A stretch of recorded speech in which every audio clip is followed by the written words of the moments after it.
Hi, my name is Miranda, and today I'm bringing to you my first video in a series maybe, hopefully, that I am calling, working title, Vibes, where basically I'm going to recommend you a load of books that fall under the same kind of very specific vibe. That's the only way I can think to describe it. So all of the books I'm going to talk about today are books that are creepy and have a kind of blurred line between fantasy and reality. Basically books where you don't know what's going on. They're creepy, they're atmospheric, and they're slightly fantastical, but are they? Are they not? Who knows? These are some of my favourite books to read because I am all up for some creepy shit. So yeah, I have quite a few to go through. I'm going to go through them from books that are closest to reality to furthest from reality. They're all quite different, but I feel like they kind of share this element of creepiness, not knowing what's going on, which I love. So let's get started. First is a book I read quite recently. I read it at the beginning of December in 2020, and it is The 13th Tale by Diane Setterfield. So this follows an elderly writer who's coming to the end of her life. She's very famous, and she has never told anyone the truth of her life before. Every time reporters come to her wanting to ask her about her life, she always tells them a different kind of lie. But at the end of her life, she decides that she wants to tell her story to this young biographer who hasn't done very much work before. So you get the story of her life, but also the story of this biographer kind of collecting her life. And it is incredibly atmospheric. It's a very autumnal read. It's got, you know, a big creepy house. It's got twins who share a kind of bond that no one else understands, that's kind of weird, like they have their own language. It's the kind of book that it feels like anything could happen at any time, like a ghost could pop out of the floor, or everything could, you know, turn around completely on its head. And I think that kind of unexpected possible magical vibe is what makes this really special. There's also a really large focus on storytelling, family, and kind of how we remember things. The haunting in this book is kind of more in a metaphorical sense, so it's about how the past can form our lives and sort of memory, but it also has an incredibly ghostly sort of gothic atmosphere. And yeah, like I said, it feels like anything could happen at any time. So that's where the kind of reality fantasy blurred line comes in, and I would highly recommend it. I think it's great. Next are the two books that I wrote about for my A-level English literature coursework, which was very fun. So first is My Cousin Rachel by Daphne du Maurier. This is about Philip, who grows up with his uncle Ambrose. I think he's his uncle, I'm not sure, but they live a very kind of isolated, woman-free life until Ambrose goes to Florence, and there he falls in love and marries a woman called Rachel, and then subsequently dies. And Rachel inherits the house that Ambrose grew up in, so she comes back, and it's about their relationship following on from that point. The reason that it's on this list is because it's narrated entirely from Philip's point of view, and you never know exactly what's going on. You follow his psychological changes as he gets to know Rachel and tries to figure out what happened to Ambrose, whether she had something to do with his death.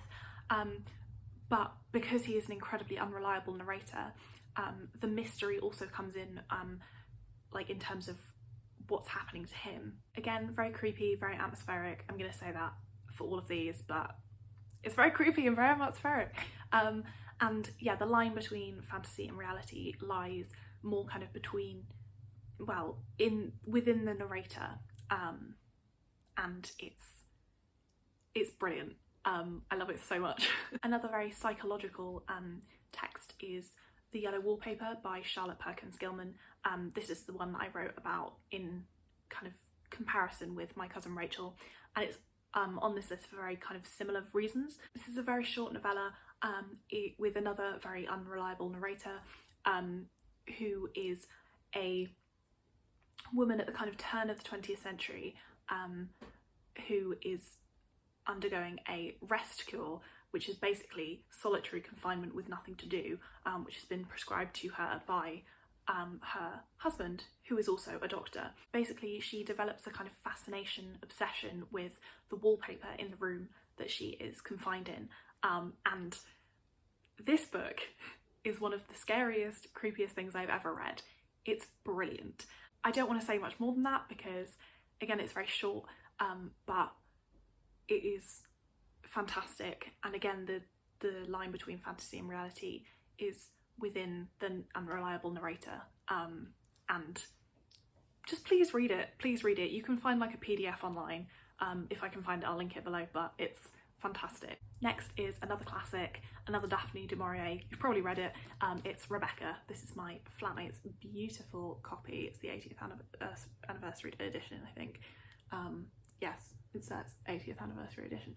The narrator of this is a very young woman who marries the kind of rich, older, mysterious Maxim de Winter, and she's very happy until she goes home to his big country house, again there's a theme, and finds the presence of his previous wife, Rebecca, is kind of hanging over her. This is like the modern classic gothic creepy novel. There's a lot of is it a ghost, is it a real person, what's really going on here kind of stuff happening. I actually prefer My Cousin Rachel to this one, but it's a fantastic like definition of this vibe, and it's a brilliant book to kind of get sucked into, so recommend. Next is Picnic at Hanging Rock by Joan Lindsay. I don't remember this one very well because I didn't love all of it, but it is a very well loved, again a modern classic, so I thought I'd mention it. I also really want to reread it because when I was doing like research for this video to try and figure out what it's actually about, because I can't remember, it sounds fascinating and I was like, how could I not love this? This sounds amazing. I'm gonna go back and reread it, so I'm excited about that. This is set in Australia. Again, I think it's the early 20th century, where a group of young ladies from a boarding school go to their yearly picnic at Hanging Rock, except 3 of them disappear. The mystery then kind of widens with questions and effects of it sort of reverberating, and more secrets and lies are revealed, and it's more about like the effect of this incident and this disappearance on the kind of wider community and what happens afterwards. It's told in a kind of pseudo-historical style with interviews and newspaper articles, so even the structure of the book is a kind of crossover between fiction and reality. Everything about this book is kind of dreamy and mysterious, and you never quite know what's going on, but that's sort of the point, because it feels like it's asking, does the truth matter, and does what happened actually matter? It's more asking, do we need to know what actually happened to know what happened, as in like the events that came afterwards and what the results were. Yeah, it's elusive and dreamy and very, very creepy in a kind of like hot summer Australian way rather than like English classic gothic. Next is Ghost Wall by Sarah Moss. This follows Sylvie, I think she's a teenager, and her family as they kind of they live like Iron Age Britons on this sort of experiential, historical, archaeological experiment thing. Her father is obsessed with getting back to like the roots of Britain and British identity. Her mother is kind of like beaten down housewife, and it's just about their family dynamics and the people who are also with them on this like experiment. This has all of the creepy vibes with a kind of like past haunting the present and affecting it and being mirrored in what's happening. but it's also incredibly like subtle and nuanced in its themes. Like there's so much that happens in this book, as in like thematically, it's talking about so many different things, and for such a short book it's incredibly impressive. And yeah, I love it. I think it's brilliant. I don't have much more to say. Next is The Bass Rock by Evie Wilde. I have talked about this book so much on my channel because I'm obsessed with it. Sorry. Yeah, if you want to hear more about my thoughts, you can check out my best books of 2020, because it was one of my best books of 2020. I can't speak. Basically, it follows three women across different time periods who live in the shadow of the Bass Rock in Scotland. And basically it's looking at how violence plays into their lives. The atmosphere is very tense, angry and threatening, and it's also a ghost story in the sense that like each woman's narrative is haunting the other woman, but also maybe actual ghosts? Who knows? Who knows? Who knows? This is also very similar to Ghost Wall in the sense that it's about violence against women, and it uses multiple narratives of women throughout history to kind of explore that and examine them against each other. The next load of books are all mostly based in reality, but have one kind of singular element that is very much not of this world, if that makes sense. And the first of those is Perfume by Patrick Suskind. I love this book!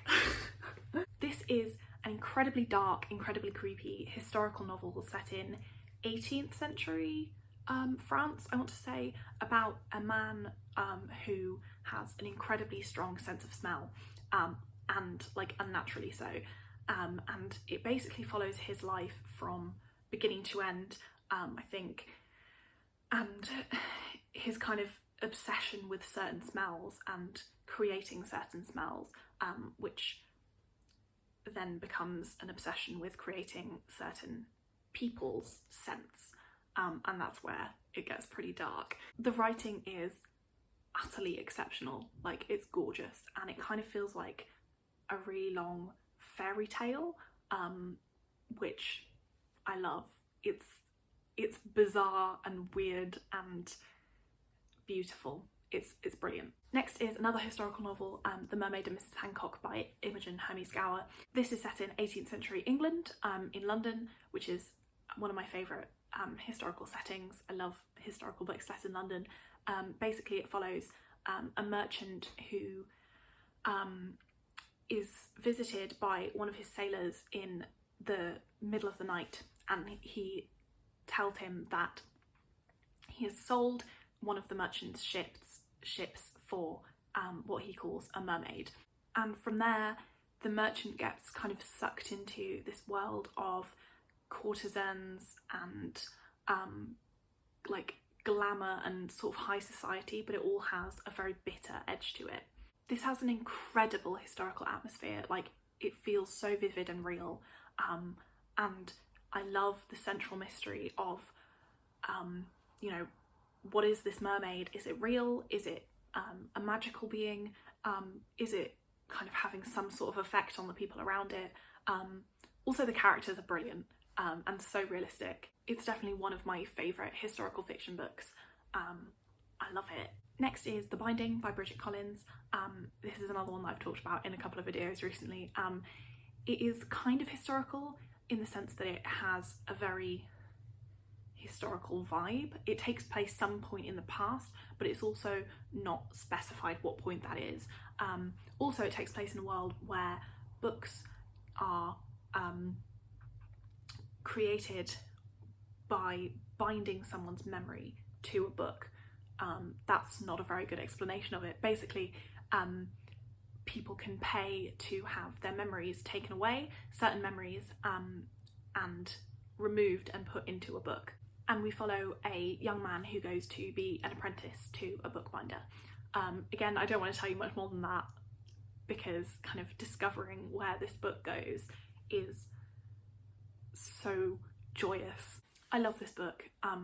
It's not as creepy as some of the others on this list, but the atmosphere is fantastic. And the kind of fantasy, unreal element of it is done so well and used to explore like real elements of like shame and memory and things like that. Anyway, it's great, read it. Next is another historical novel, but it's YA this time. Mixing it up. It is The Library by Frances Hardinge. This follows a young woman in kind of mid-Victorian England, around kind of 1850, 1860, and she wants to help her father, who's a naturalist, with his experiments, but then he dies suddenly and she kind of has to explore his secrets, and one of them is a tree that thrives off being told lies. A brilliant concept. I love it. I don't remember much of the plot of this book, but I do remember the atmosphere, which is incredibly dark for a YA novel, I think, and also the central character. She's a woman who wants to live outside the kind of, you know, traditional Victorian expectations for women, but she's not your sort of typical, you know, just I want to get an education, I'm not like the other girls sort of girl. Mostly what she's rebelling against is the expectations of her to be good and nice, and she doesn't want to be nice, and a lot of the times she isn't good either. And she's a fascinating character. But yeah, it's great. I've been meaning to read this book, A Skinful of Shadows, also by Frances Hardinge, for years, since I read The Library. I'm very excited about it. Look at this cover, it's gorgeous. I think this is about, a girl who is kind of possessed by a spirit living inside her. Not entirely sure. Very excited about it anyway. Next, The Hoarder by Jess follows Maud, who is a sort of caretaker for a very old eccentric man called Mr. Flood, who lives in a big house full of the kind of debris of several lives and lots of feral cats, and she is his kind of last chance because he is fighting against his son, who wants to put him in a nursing home and he doesn't want to go. So Maud is kind of there to help him clean up his act, I guess. Maud can see saints, but in a way that is very kind of often funny and weird, which sort of sums up this book. Like it has very gothic elements, but it's mostly like sort of bizarre and quite humorous a lot of the time. And it's about, yeah, family secrets, and I can't remember, but it's good. Next is one of my all-time favourite short story collections, Kiss Kiss by Roald Dahl. I love this so much. Each story is based in reality, but they all have a kind of otherworldly edge to them, and they all build to a really dark conclusion that cuts off just at the perfect time and kind of sweeps the rug out from under you. It gives you just enough information for where you kind of think you know what's happening, and then just before it's about to happen it goes, no, we're done now, enough. And it's brilliant. They're all perfectly paced and perfectly constructed. Most are very macabre. They're also really quite funny and very accessible. So they're written in a way that's like incredibly simple and economical, where no word goes to waste. And the horror of them is in the implication, and they're all fantastic. Next, another one that I don't remember particularly well is Melmoth by Sarah Perry. I did love this one, even though I don't remember the plot. It's about Helen, who is a translator living in Prague, when she is given a kind of file of letters and manuscripts surrounding this kind of figure called Melmoth the Wanderer, who is basically a kind of spirit who travels the world and is always alone, but kind of witnesses the horrible things that people do to each other, and kind of reaches out to people at their moments of despair, kind of looking for company. So obviously it's quite melancholy, and the atmosphere is again quite dark and mysterious, and it gets quite emotional too. It's about sort of guilt and forgiveness, and yeah, I don't remember it very well, but I did really enjoy it when I read it, and the cover is gorgeous. Next, another one I've talked about quite a lot, I think in a wrap up, so I'll leave that in description if I can find it, but it's The Memory Police by Gowar. So this is again set in a world that feels very much like our own, but it's set on an island where regularly everyone is forced to forget a certain thing, so a certain object or word is kind of taken away from them and removed from any sort of meaning.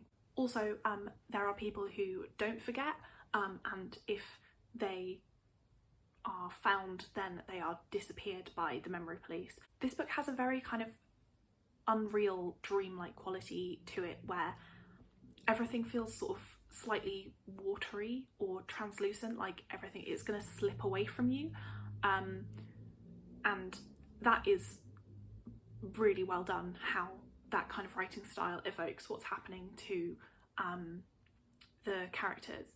Don't mind me just getting interrupted by fake calls telling me I've committed tax fraud. Good times. This also has a novel within the novel, which adds to the kind of blurring between fantasy and reality, as you sort of realise that what's happening in the interior novel reflects what's happening in the novel that you're reading. It gets confusing, and I'm confused. Anyway, it's great, read it. Next is a book that fits beautifully with this whole thing that I've got going on. It's The Bloody Chamber by Angela Carter. This is another of my favourite collections of short stories. It is a bunch of fairy tale retellings. So of course they're very much rooted in the sort of fantastical, but what made me include it in this video is the fact that even though each story has fantasy elements, it feels like they are very much about our real world. So she kind of retells them in a very feminist way, in a way that's about power and sexuality. Basically, she uses the fairy tales to tell stories that at their core don't feel like fiction at all. They are real stories. And again, obviously the atmosphere is beautiful, wonderful, creepy, and some incredible writing is like the star of this book. Oh, love it. Read it, you bastards. Lastly is The Seven Deaths of Evelyn Hardcastle by Stuart Turton. This book is the closest to kind of fantasy or sci-fi because it is about a time loop. So this follows a man who is in a kind of Agatha Christie style murder mystery, except every day of the week he wakes up in the body of a different guest, and he is given a week to solve the murder of Evelyn Hardcastle. This book is so tense, so kind of propulsive, and so adjective, and also incredibly complex and clever. Like the idea of taking a classic kind of like historical murder mystery and putting it in a sort of like sci-fi setting is brilliant. And by the end of this book, I was like, my brain is not big enough to contain everything that's happening here. Like, it's incredibly complicated, but that doesn't mean that the reading experience isn't like really fun. However, it does have some really fatphobic scenes, so bear that in mind going into it. So there you go, a collection of books that are creepy, atmospheric, dark, and you don't know what's going on all of the time. Is it magical? Is it not? Who knows? I love all these books, and I think you should read them all, obviously. If you have any recommendations for books that you think would fit in this general vibe, please let me know, because this is like a very specific kind of book that I seem to love, and I would love more recommendations from you, because God knows I haven't got enough to read already. Hello, friends. Thank you very much for watching. I will see you soon.